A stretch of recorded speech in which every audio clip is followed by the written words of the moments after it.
Bakunzi ba Gurude TV turabaramukije amahoro y'Imana aho muherereye hose.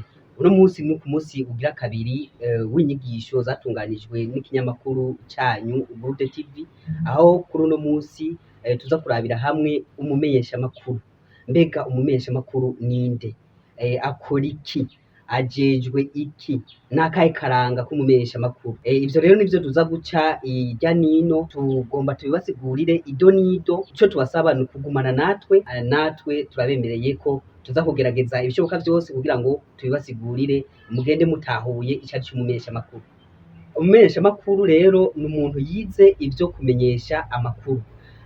Hanyuma akazi kiwe ni kuza gutororokanya amakuru ayasanze aho ibikorwa vyabereye, aho twita kuri tere, hanyuma akayazana, akayatororokanya, akayahinyanyura, hanyuma akayashikiriza abenegihugu. Rero umumenyeshamakuru si kuza gusoma inkuru kumbure watoye kuri internet canke wumvise abantu bavuga, ubwirizwa kwishikira aho ibikorwa vyabereye, hanyuma ukavyibonera n'amaso yawe, ukongera ukumva ivyo abantu bavuze aho nyene kuri tere. Rero umumenyeshamakuru ni nk'uko aba afitaniye ico nokwita contrat n'umunyagihugu, ico François Bernier yise contrat tacite, aho avuga ko umumenyeshamakuru hari akantu kamusunika kuza kurondera amakuru. Nubwo amasezerano aboneka baba bafitaniye n'umunyagihugu, hariho akantu muri we kamusunika kuza kurondera amakuru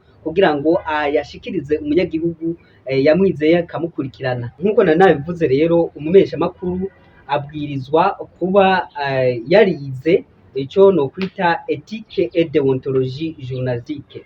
Abwirizwa kuba yarize amategeko aranga umwuga wo kumenyesha amakuru. Mu gikorwa co kumenyesha amakuru rero, umumenyeshamakuru abwirizwa cane cane kwisunga ico twita ligne editoriale mu gifaransa, ni kuvuga umurongo ngenderwako w'ikinyamakuru kanaka. Ibimenyeshamakuru rero vyose ntibifise akarangamutima kamwe. Nk'akarorero, ibimenyeshamakuru vyose biba bifise umurongo ngenderwako wavyo. Nk'akarorero kuri radio nkuru y'igihugu RTNB bafise umurongo ngenderwako ugira uti guherekeza ibikorwa vy'intwaro, accompagner l'action gouvernementale.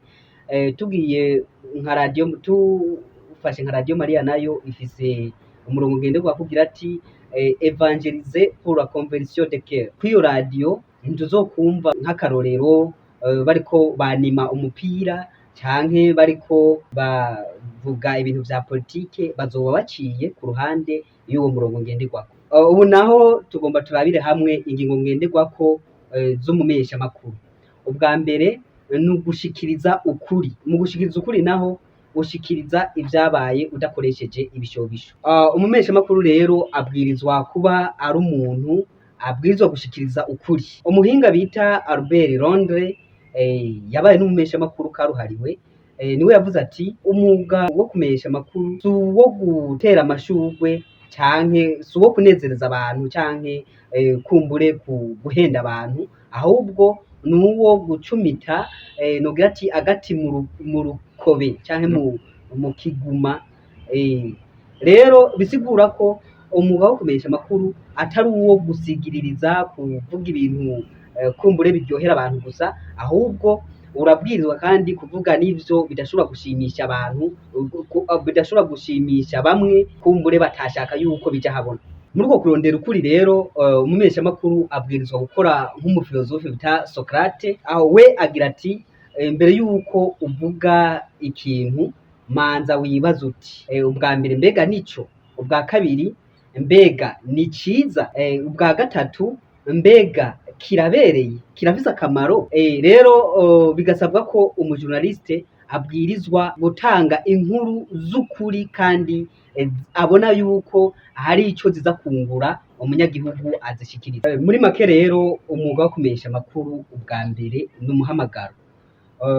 Umumenyeshamakuru abwirizwa kumva yuko ahamagariwe gushikiriza ukuri, abantu bakamenya ukuri kw'ibiriko biraba.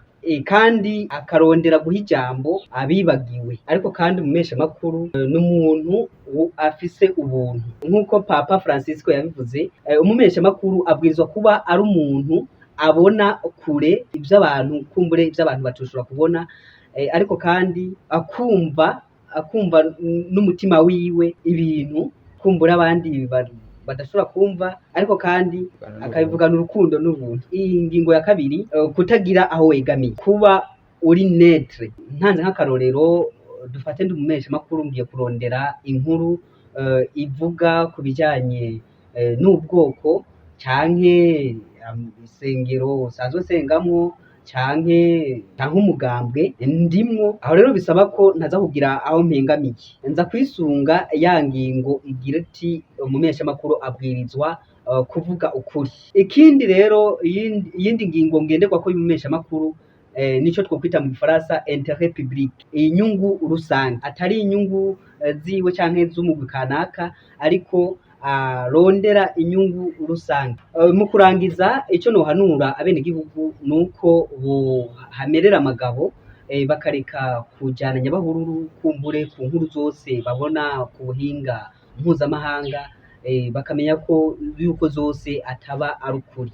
Nkaca nkebura abo bantu baja ku matelefone yabo, kuko ubu umwe wese afise ayo ma android, n'umumeshamakuru, donc aragenda akandika inkuru agatanga atamanje gukurikiza bimwe nababwira vya ethique et déontologie journalistique, agatanga amakuru uko avyumva. Rero hariho ababigira bafise intumbero yo guhenda abantu, ico twita mu Gifaransa desinformation. Rero babwirizwa kuhagabira, babwirizwa abo bantu kuraba ko ivyo bintu bobihagarika, bakareka guhenda abanyagihugu, kuko umwuga wo kumesha amakuru nababwiye uri. Hanyuma rero bakunzi ba Groupe TV, twari dutiramanye, nkaba ndabakengurukiye kuri izi nyigisho mwakurikiranye. Nizere yuko mwashoboye kuhungukira vyinshi, mwahamenye vyinshi ku bijanye n'umumenyeshamakuru uwo ari we, ico akora, ico ajejwe, n'ico kumbure bafashanya n'umunyagihugu. Rero mukaba mufise ikibazo kumbure aho tutashoboye kubashikanira, kumbure hari ikibazo kimwe canke kiriya mufise, murashobora guca mwandika muri commentaire mukakitubaza ikibazo cose, turiteguriye kucishura. Nkaba ndabasezeye, mugire aho muba mwubahwe.